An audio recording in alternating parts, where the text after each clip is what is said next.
Everyone has guns. Love is love. I have a photo of me with JonTron and I'm cisgender in it. It will straight up destroy me for weeks. I cannot fully discredit or bash cancel culture. How much of your Bandcamp revenue are you diverting to reparations? Drake is making Hyperpop. Fuck America. Burn the flag. Mori calliope? Oh! This is Emotional Labor. This is a show where we do the discourse so you don't have to. I'm joined today by one of my favorite musicians. My name is Frax. I'm happy to be here. What's good? You recently predicted that in 3 years you'll be able to vote twice if you have Amazon Prime. Does the weight of soothsaying hang heavy on your shoulders? And what other 2026 prophecies can you offer us? What is like soothsaying? I'm sorry. The gift of prophecy, like the gift of foresight. If I think of myself as having the most hot shit vision and then something I think like is wrong, like it will straight up destroy me for weeks because like, oh no, I was imperfect. I can't really trust my prediction anymore. Well, I can, but like not like I don't want to. I believe you, but like obviously you do know exactly what's going to happen at any time, like the omniscience in that. Yeah.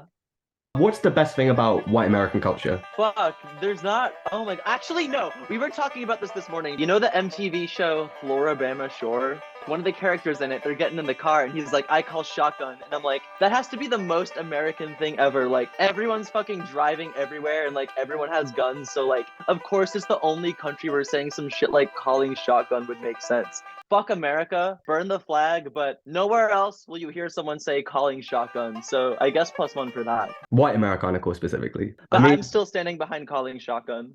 Honestly, I can't hate on the US too much because, you know, I'm from Turf Island. It's like same garbage, different dumpster. And I'm from Plymouth, Massachusetts too. That is where like America and colonialism and genocide started. It's like in the culture of the town. It makes me want to throw up. It's fucking nasty. URL festivals, right? You played many of them. We've had Minecraft, we've had Roblox. What's the next big thing? And how can we stop it from becoming Mark Zuckerberg's metaverse?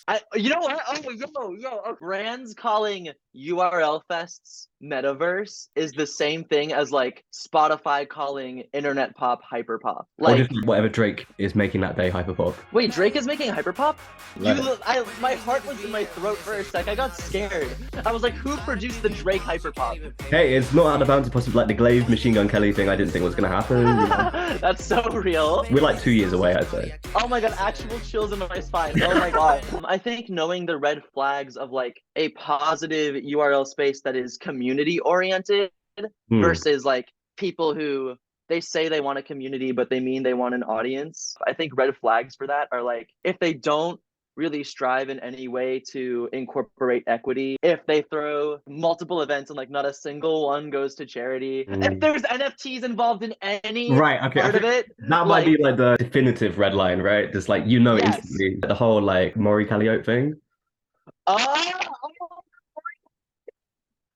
Fucking body pillows, wipe the cum off your keyboards. You are losing sleep, skipping breakfast, like to go defend an artist who doesn't even exist for being racist in music. And I heard that song. Every aspect of Mori Calliope fundamentally is wrong. Like, I'm sorry, but it's like if you made I only listen to anime music and Eminem into a person, that would be her. I love fast rap and I love like anime inspired music, and Mori Calliope sounds like dog shit. It's like parody musicians in like Bart Baker parodying Nicki Minaj in 2011. Oh my god, I haven't thought about That's what it's giving. It's giving Bart Baker Nicki Minaj voice. Oh god, those were dark times. I swear he did blackface. I might just be like retroactively. Probably a lot of those like early YouTubers, like you look at like their first 5 videos and there's just like a crazy ass racist one. My L is like Game Grumps. I mean, JonTron specifically is like the JonTron is an L. Yeah. I have a photo of me with JonTron and I'm cisgender in it.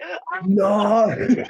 I was like 14, 13. Sometimes I see it and just scream. But yeah. Bro is taking like the Alex Jones supplements. He's on the Brave Force. That's what it is. A lot of people call Hyperpop the new punk rock. Whenever people see something cool or interesting, they're just like, oh, it's just like punk rock. When really, it can be different.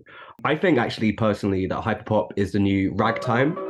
So like Scott Joplin, you know, the entertainer, I feel like it's the natural progression from that. I'm not going to elaborate on why. What genre is hyperpop, and should we stop using it as a label? Well, if I have to answer what genre is hyperpop, then I can't really defend that we should stop using it as a label. So I either have to define hyperpop as a genre or say right now that the whole word is useless. Oh gosh, this is like thought-provoking and like, oh my God, hold on. 2016 through 2018, 19, everyone I was hanging out with was making just like EDM and like future bass and really maximalist electronic music. And I think I realized around 2019 that I didn't want to make like primarily electronic music. And I started experimenting with like fusion between rap and pop. And I was very inspired by like Laura Less and Young Lean, Brockhampton. To me, it's always just been like pop rap, but the production, what makes it different and what makes people call it hyperpop is that the people I want to work with are all like EDM producers. Even the word EDM is like so broad. Making music with people who you grew up with, like listening to the same music is important. You hear like the shout outs, connections to stuff like 303 or like Black Eyed Peas, where it's like you can kind of. I love the Black Eyed Peas. Yeah. Yes. Hell yeah. I think will.i.am may be my biggest influence in songwriting. I've always thought of him as a legend since I was 8 years old watching him on my Vivo. He has, I think, the most insane bars out of everybody, like actually. So I'm going to list some UK place names for you now, and I just want you to tell me which one is fake. Oh, Jesus Christ. Bitchfield, Cockburn, Essex, Wet Wang, and Shitterton. Wet Wang is fake. Shitterton is fake. Everything else is real. The only one that is fake is Cockburn. The rest are real. And Cockburn is a place in Australia, not the UK. A normal day for me is walking past Bitchfield on the way to Essex. That's pretty epic. It is pretty epic. Massachusetts has shit like Sandwich and like okay, that's cool. Mash P. Mash P. Mash P is a good one. Do you think that tall people should be allowed to compete in sporting events given their biological advantage over normal or shorter people? Oh God, I don't think like I've ever thought about sporting events. Sure. Like, wait, fuck the tall. Oh no, I'm saying tall people, let's do it. Oh, you're saying we should let tall people compete in sporting events? I'm 6'1" and I want to play baseball. But you already can. I'm saying we should remove that right, basically. I'm saying go back, like regressive. No tall people should be allowed to play sports. If we let Waluigi in Mario Tennis, then we should let tall people in sports. Love is love. Love wins. That's true. Love is actually love does win ultimately. So I didn't consider that. Who's your favorite South Asian artist? Oh my gosh, great question. Probably Tenkitsune from Vietnam. Do you know Jedwell couldn't name one? Oh, real? Well, I mean... How many kids does Elon Musk have? He's literally not proud of any of his kids. Like, I don't know, like 3, right? 8.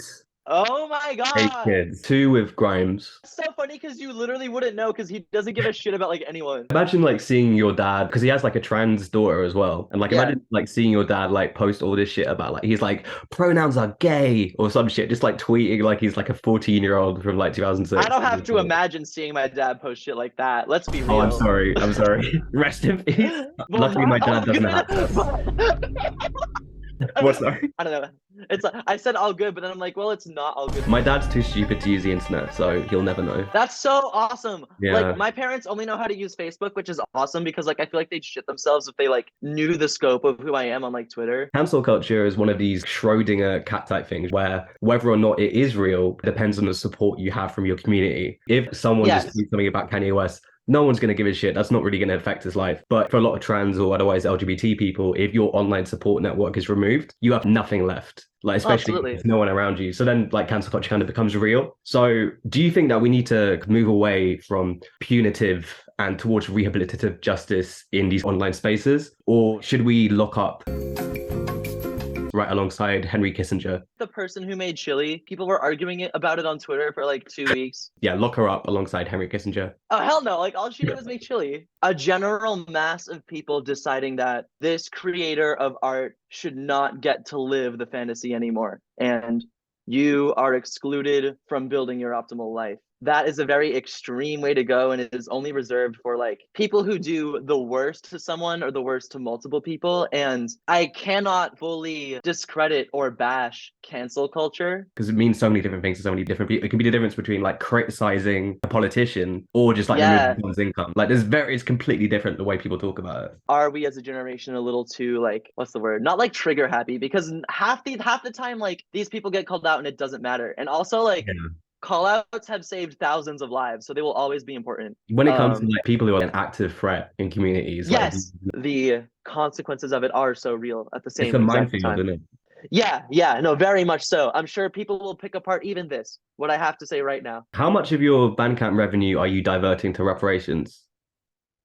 Oh my God, that is such a good question, actually. Like, probably Venmoing people and stuff. Like, I don't know if individually counts. I think I used to donate to like large scale things, but I didn't feel good about that. So it's like combination of like, getting shit for people, like getting people on shows, Venmoing people. Like, if I see like a Cash App, like I will retweet it, or it's like if I have money to spend, like, yeah. But like, I don't want to make moves without getting any trans people of color a bag or like people of color a bag because that just wouldn't be fair. Do you think that the kind of individualization of reparations is just another ploy by the capitalist system to avoid addressing any institutional structural problems when it comes to race inequalities in America specifically, where I think it's like the average black family has 1/10 of the income of the average white family? Yeah. I would say my answer to that question, I would say that I can't speak for it 100% because it's like I am never going to experience both sides of it, but or even the negative side. So my whatever I have to say to that might be just like rooted in optimism. But I will say at the same time that like individually, I know when I can give someone 20 or 50 bucks and when I can't. If it's like I just bought clothes and I've got like a queue of weed, like I should Venmo someone $30. You've maneuvered around that very well. It makes me sound like a fucking congressman. Like I hope I'm not maneuvering. like I hope my answers are Yes, we real and can. honest, like genuinely. Is there anything that you would like to plug or shout out? Thank you so much for having me. I mean, I'm just excited as fuck for January. Got a lot of tour dates coming up. I'm excited for the future for the first time in a sec. Stream Girls That, stream Rico Pop, stream Running as Fast as I Can, stream Autumn, stream Kid Smoko, stream the new Guppy project, stream Comfort Noise, the remixes. I know that's been out for a sec. Stream Rilo. Stream Ride Life for Clear Skin.